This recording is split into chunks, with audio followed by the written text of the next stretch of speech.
प्यारे छात्रों, आप सभी का स्वागत है। अध्याय 12 वृत्त और वृत्त की स्पर्श रेखा अध्याय में हमने इसके पूर्व दो प्रमेय और उस पर आधारित प्रश्नों को हल किया। आज हम देखेंगे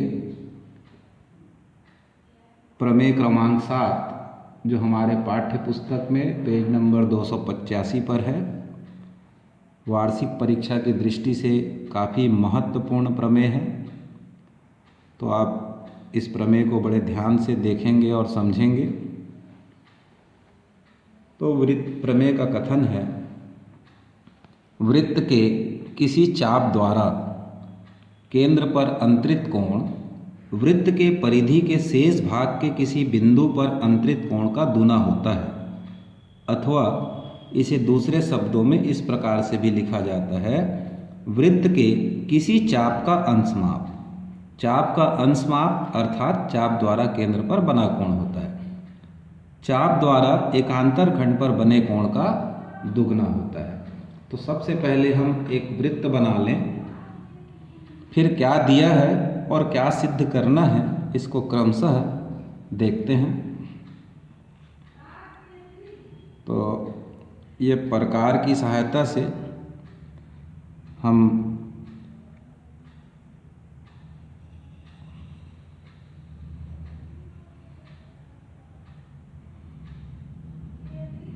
एक वृत्त बना लेंगे। ठीक है, इस वृत्त का केंद्र होगा O।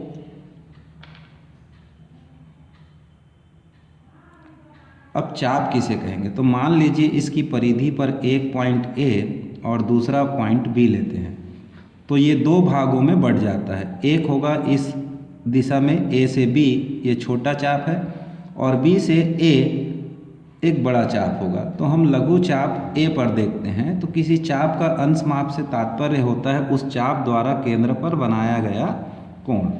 तो केंद्र O से A और B को मिलाने पर यह हो गया कोण AOB। ठीक है,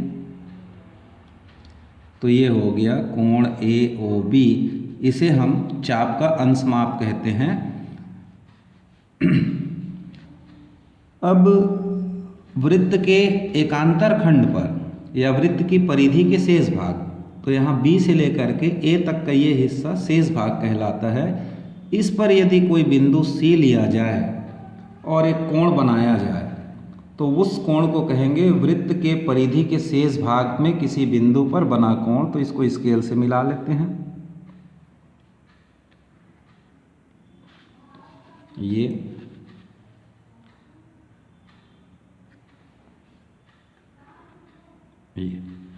ठीक है। तो वृत्त के परिधि के शेष भाग के किसी बिंदु पर अंतरित कोण का दूना होता है, या उसी को कहते हैं एकांतर खंड पर बने कोण का दुगना। तो ये कोण C का दुगना चाप AOB, मतलब कोण AOB अर्थात चाप AB का अंश माप बराबर उसके एकांतर खंड पर बने कोण का दुगना, ये हमें सिद्ध करना है। तो यहाँ हम लिख देंगे हमें सिद्ध करना है। ठीक, अब सबसे पहले क्या लिखना था, दिया है। तो दिया है में क्या लिखेंगे, एक वृत्त दिया हुआ है C जिसका केंद्र OR है, तथा एकांतर खंड पर बना कोण C है। इतना पर्याप्त है। ठीक है, अब देखिए इसको प्रूव करने के लिए हम CO को मिलाते हुए D तक बढ़ाएंगे। ठीक, ये रचना में आ जाएगा। CO को मिलाते हुए D तक बढ़ाया, तो ये रचना में लिखेंगे CO को मिलाते हुए D तक बढ़ाया। दिया है, लिख चुके, हमें सिद्ध करना है, क्लियर हो गया और रचना भी हो गया। एक बार मैं थोड़ा आपको और समझा दूं वृत्त के किसी चाप का अंश माप, यानी इस वृत्त पर जो चाप ए बी बना है इसके द्वारा केंद्र पर बना कोण ए ओ बी को ही हम क्या कहते हैं, चाप का अंश माप। अब वृत्त की परिधि के शेष भाग पर कहीं कोई कोण हो जाए सी, तो उस कोण सी का दुगना होगा ए ओ बी। तो ये हमको यहाँ प्रूफ करना है। ठीक है, रचना में सी ओ को डी तक बढ़ाए। अब यहाँ आप देखेंगे कोण 1 बना, यहाँ 2 बना, इस कोण का नंबर 3 रख लेते हैं, इस कोण का नंबर 4 कर दीजिए, इसका 5 रखिए, इसका 6 रखिए। ठीक है, उत्पत्ति में आते हैं।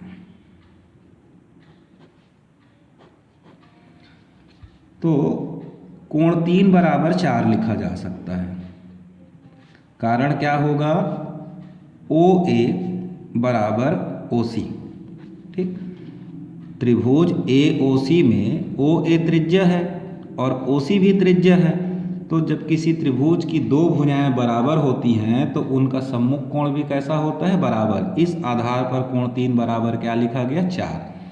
अब हम देखेंगे कि त्रिभुज ए ओ सी की भुजा ओ सी को डी तक बढ़ाया गया है, तो यहाँ पर कौन सा कोण बना, बहिष्कोण। तो हम बहिष्कोण प्रमेय से जानते हैं कि जो बहिष्कोण होता है वो दूरस्थ अंतःकोणों के योग के बराबर होता है। इसलिए ये कोण 1 3-4 के बराबर होगा। तो कोण 3-4 बराबर होगा कोण 1, और कारण क्या लिखा जाएगा, बहिष्कोण प्रमेय से। ठीक, अब हम 3 के बराबर 4 या 4 के बराबर 3 लिख सकते हैं। तो ऊपर सी वाले स्थान में देखिए 4 नंबर है, इसलिए 3 के बदले आप 4 भर दीजिए, तो कोण 4-4 हो जाएगा। तो कोण 1 बराबर मिल गया 2 कोण 4, और इसको दे दीजिए इक्वेशन नंबर 1।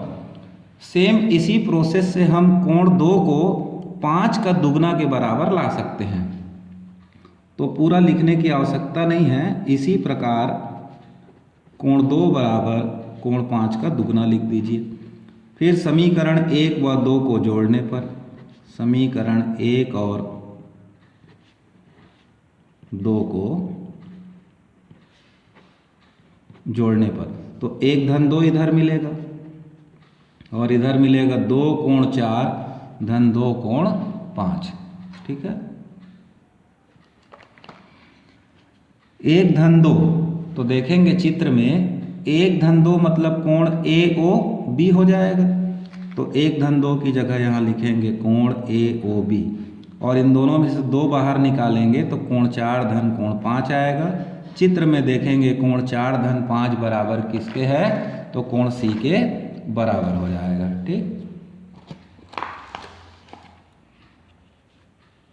अब ए ओ बी बराबर आ गया 2 कोण सी, तो यही हमें क्या करना था, सिद्ध करना था। तो इति सिद्धम लिखने से पूर्व लिखेंगे कि जब चित्र को बनाना प्रारंभ किए तो जो चाप लिया गया था वो एक लघु चाप लिया गया था।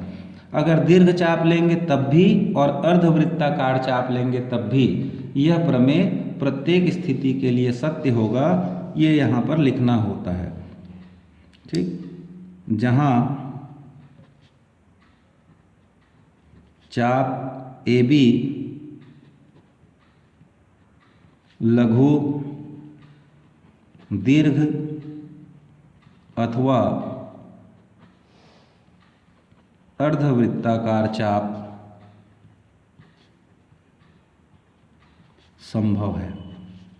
फिर लास्ट में लिखेंगे इति सिद्धम। क्लियर? एक बार यहाँ थोड़ा सा और समझ लीजिए। कोण 3 बराबर 4 लिखने का कारण भुजा समान है, ओ ए बराबर ओ सी। फिर त्रिभुज ए ओ सी की भुजा सी ओ को डी तक बढ़ाया गया, जिससे बनने वाला कोण 1 कोण 3-4 के बराबर होगा। तो यहाँ लिखा गया कोण 1 बराबर 3-4, कारण होगा बहिष्कोण प्रमेय। अब चूंकि 3 बराबर 4 है तो हम 3 के बदले 4 रख देंगे, जिससे हमको कोण 1 बराबर 2 कोण 4 मिला। इसी प्रकार कोण 2 बराबर 5 का दुगना लिखना है। दोनों को जोड़ते हुए आगे हम एक्सप्लेन करते हैं, तो हमारा कोण ए ओ बी बराबर सी का दुगना प्राप्त हो जाता है। ठीक है, दो प्रमेय इसी पर आधारित हैं। उसमें से पहला है अर्धवृत्त पर बना कोण समकोण होता है। ये खाली स्थान या सही विकल्प चुनिए के लिए महत्वपूर्ण है। अर्धवृत्त पर बना कोण खाली स्थान होता है तो हम लिखेंगे समकोण। अब इसको समझें। ये जैसे वृत्त है और ए बी अगर इसका व्यास हो तो इसकी परिधि के शेष भाग यानी यहाँ पर कोई बिंदु सी कहीं पर भी ले लें और उसको ए को सी से और बी को सी से मिलाने पर जो कोण यहाँ सी बनेगा ये 90 अंश का होता है। ये हमको ध्यान रखना है। तो इसे ही कहा गया है अर्धवृत्त पर बना कोण समकोण होता है। दूसरा इसमें प्रमेय है वृत्त के एक ही खंड पर बने कोण तुल्य होते हैं। अर्थात आप देखेंगे एक चाप हमारे पास ए बी है। इस चाप के द्वारा एकांतर खंड पर बना कोण एक कोण क्यू है जो इसी चाप ए बी पर बना है। ए से जा रहा है क्यू और बी से जा रहा है क्यू तक तो कोण ए क्यू बी। इसी चाप पर एक अन्य कोण है ए पी बी तो ये दोनों कोण हमेशा कैसे होंगे बराबर। इसके अतिरिक्त मान लीजिए कोई और कोण आपको लेना हो आर और इसको भी आप ए से मिला लेते हैं और इधर बी से मिला लेते हैं तो ये तीनों कोण कैसे होंगे तुल्य होंगे। तो उसी बात को यहाँ कथन के रूप में लिखा गया है कि वृत्त के एक ही खंड पर बने कोण तुल्य अर्थात बराबर होते हैं। इन तीन प्रमेयों पर आधारित हम प्रश्नावली 2 के प्रश्नों को अब यहाँ हल करेंगे। ठीक, देखते हैं प्रश्नावली 3 के प्रश्नों को यहाँ हल करते हैं। प्रश्न पहला में ये आपको चित्र दिया गया है और यहाँ बताया गया है कि O वृत्त का केंद्र है, PQ एक जीवा है और कोण PRQ 50 अंश हो तो कोण OPQ को ज्ञात कीजिए। OPQ मतलब इस कोण को यहाँ ज्ञात करना है। ठीक है, तो सबसे पहले हम क्या करते हैं त्रिभुज POQ में देखते हैं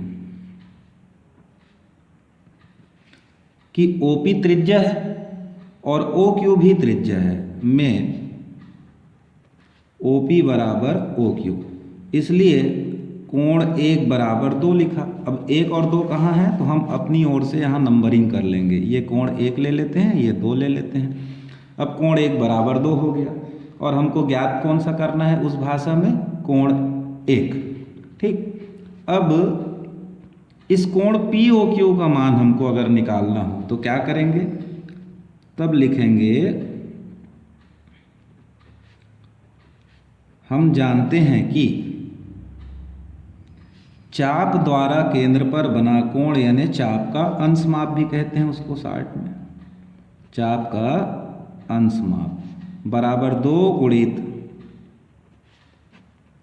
एकांतर खंड पर बना कोण।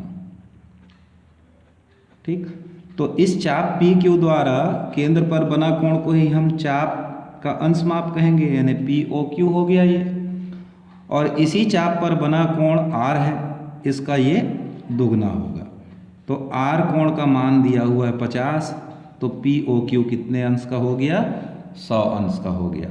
अब हम त्रिभुज POQ पर वापस लौटेंगे तो त्रिभुज POQ में कोण POQ ठीक धन कोण 1 धन कोण 2 तो त्रिभुज के तीनों कोणों का योगफल क्या होगा 180 होगा। POQ का मान 100 निकल गया है। हमको कोण नंबर 1 ज्ञात करना है तो 1 लिखेंगे और चूंकि 2 बराबर भी 1 है तो हम यहाँ भी 1 लिख लेंगे और ये हो गया 180 अंश। इन दोनों को जोड़ेंगे तो 2 कोण 1 बराबर 180 और 100 का पक्षांतर कर देंगे तो ऋण 100 हो गया। तो 2 कोण 1 बराबर घटाने पर मिला 80, दोनों तरफ 2 से भाग देंगे तो आ जाएगा 40 अंश। ठीक, इस प्रकार से हम पहले प्रश्न को हल कर पाएंगे। ठीक है, देखते हैं प्रश्न क्रमांक 3।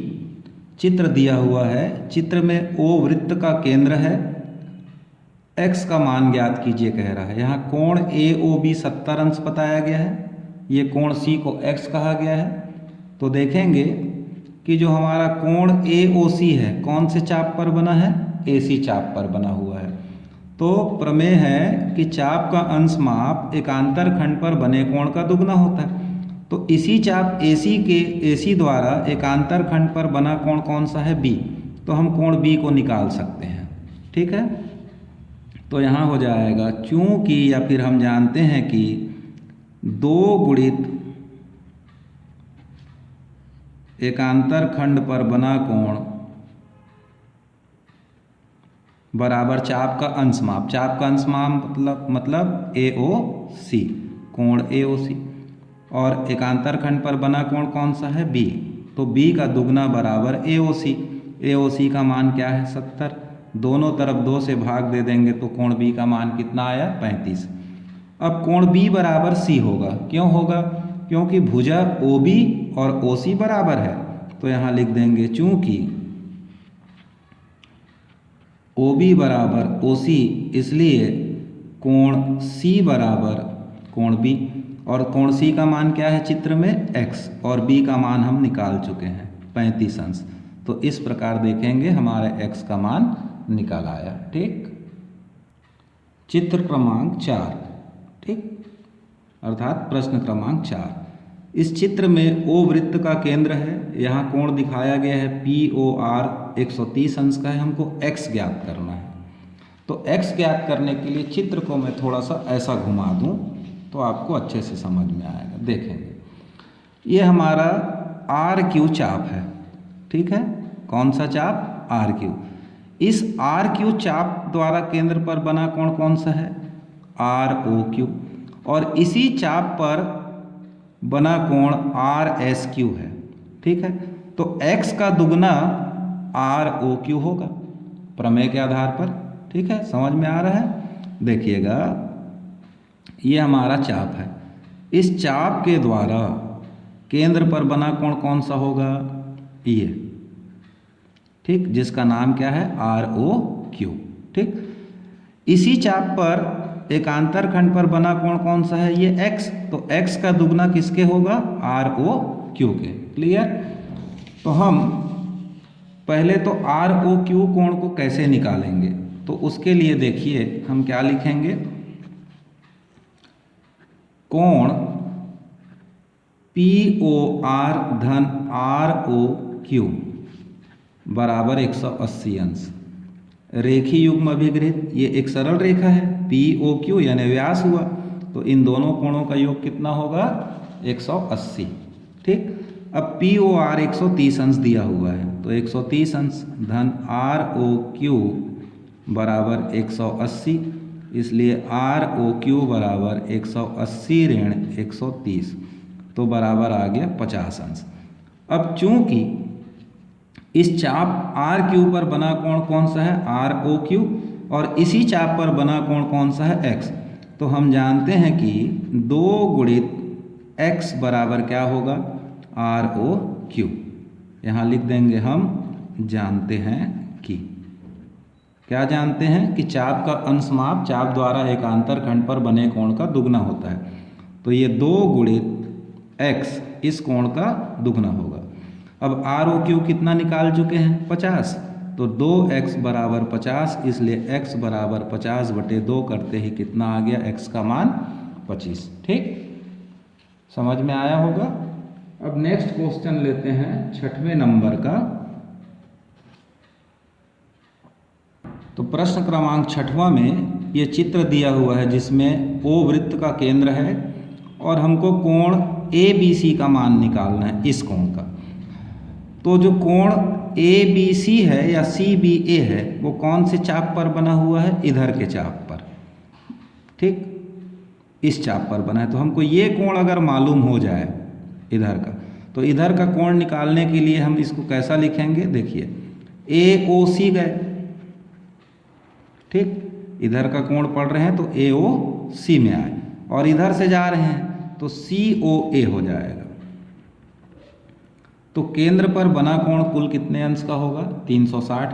तो हम इसको अगर AOC कह रहे हैं 120 को, तो ये 120 धन हो जाएगा कोण COA बराबर 360, इसलिए COA बराबर 360 ऋण 120 घटाएंगे तो आ गया 240। किधर का कोण आया? जिधर मैं निशान लगाया हूँ। ठीक, इस दिशा का कोण आ गया 240 अंश। अब इसी सी, इधर छोटा सा कोई नाम लिख लेता हूँ। तो चाप सी पी ए द्वारा केंद्र पर बना कोण सी ओ ए है, ये किसका दुगना होगा? बी का दुगना होगा। तो चूंकि चाप सी ए पर बना कोण बराबर क्या होगा? 2 गुणित ए बी सी।